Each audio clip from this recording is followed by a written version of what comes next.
Welcome back everyone. स्वागत है बच्चों आप सभी के प्रीपोजिशन के सुहाने सफ़र में। और आज आप हम लोगों ने प्रीपोजिशन के कंसेप्चुअल नॉलेज तो हमने ले लिया, ठीक है, कि कई सारे होते हैं जैसे प्रीपोजिशन के बाद नाउन या प्रोनाउन ही आनी चाहिए, या कई सारे प्रीपोजिशन के बाद अगर आप वर्ब लगा रहे हो तो वर्ब की आईएनजी फॉर्म ही आनी चाहिए, या प्रीपोजिशन और उसके ऑब्जेक्ट हैं, सॉरी वर्ब और ऑब्जेक्ट हैं तो उसके बीच में कहीं भी प्रीपोजिशन नहीं आनी चाहिए, है ना। तो ये सारे कंसेप्चुअल नॉलेज तो हमने ले लिया। अब जो हम तैयारी कर रहे हैं ना, अब हम धीरे धीरे स्टार्ट करेंगे इंडिविजुअल प्रीपोजिशन, जहाँ से कि पेपर में डायरेक्टली क्वेश्चन पूछे जाते हैं। जैसे हमें एट पढ़ना है तो हम उन्हें आइसोलेशन में पढ़ेंगे, इन पढ़ना है तो उसे भी हम आइसोलेशन में पढ़ेंगे, फ्रॉम पढ़ना है, तो इस तरीके से इंडिविजुअल प्रीपोजिशन हैं। अब हम इन पे काम करना शुरू करेंगे, ठीक है।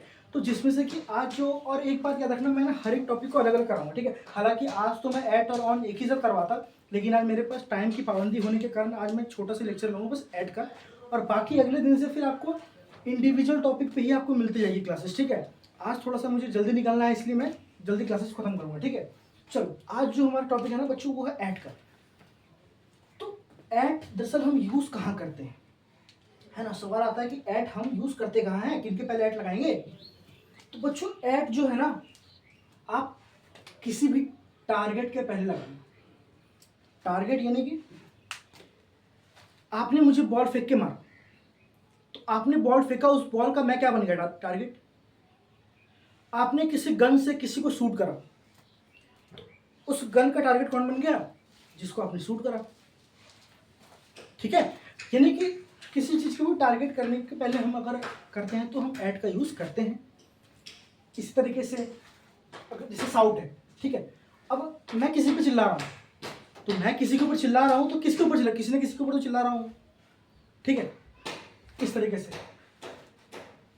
डॉन, डस्क, नाइट, यानी ये जो डॉन और डस्क है ना, ये है संध्या और सुबह की ये जो टाइम होता है ना, यानी कि ये ना तो पूरा अंधकार होता है ना तो पूरा उजाला होता है, जो हल्की हल्की सी रोशनी जो जो प्रेजेंट रहती है उसे हम डॉन और डस्क बोलते हैं। Night, noon. अब देखो sunrise, love, scoff, gaze, stare, look, aim, suit, shout, ये वही सारे वर्ब हैं जिससे कि मैंने बोला था किस तरीके से हमें इन्हें यूज़ करना है ना। और ऐड करना सर एक बहुत ही खास यूज़ भी होता है, ठीक है। मैं यहाँ पे लिखता हूँ ये ऐड का ना, ऐड का बच्चों एक बहुत ही खास यूज़ भी होता है, ये पॉइंट भी यूज़ होता है। पॉइंट किसका, पॉइंट इन स्पेस या पॉइंट इन टाइम।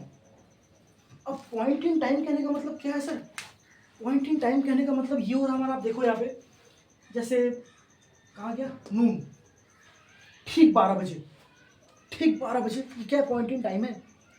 सनराइज एक पर्टिकुलर पॉइंट इन टाइम होता है, एक पर्टिकुलर पॉइंट ऑफ टाइम होता है जिसपे कि सनराइज होता है। ये सारे क्या है, पॉइंट इन टाइम पे आ रहे हैं। ऐसे ही पॉइंट इन स्पेस की बात अगर करें, पॉइंट इन स्पेस क्या है कि बहुत सारे जगहों पे आपने किसी एक को पॉइंट करा। जैसे बहुत सारे हॉस्पिटल हैं, ठीक है, तो तुमने किसी एक को पॉइंट करा, मैं एम्स में जाऊंगा। बहुत सारे टीचर्स हैं, बहुत सारे एकेडमीज चल रही है, बहुत सारी कोचिंग संस्थाएं चल रही है, तुमने किसी एक को चूज करा। Team warriors. अरे बात समझ में आ रही है सर, मैं क्या कहना चाह रहा हूँ, मैं कहना क्या चाह रहा हूँ समझ में आ रहा, और नहीं समझ में आ रहा तो आगे क्वेश्चंस के माध्यम से हम देख लेंगे, आपको समझ में आ जाएगा, ठीक है। देखिए पहला question, I exercise dash 5 AM। ये क्या है सर, मैं एक्सरसाइज तो करता हूँ लेकिन ये पॉइंट इन टाइम है, मैं ठीक 5 बजे, मैं 5 बजे एक्सरसाइज करने जाता हूँ, यानी कि यहाँ पे क्या आएगा, एट आएगा। I waited dash the bus stop, ये आ गया ना पॉइंट इन स्पेस की बात, पूरा का पूरा ऐसे स्पेस है, उसमें आपने एक लोकेशन को एक्सिस्ट करा, वो है बस स्टॉप। तो ये क्या है, एक पॉइंट इन स्पेस है, तो यहाँ पे क्या होगा बच्चों, अरे एट होगा। बात समझ में आ रही है।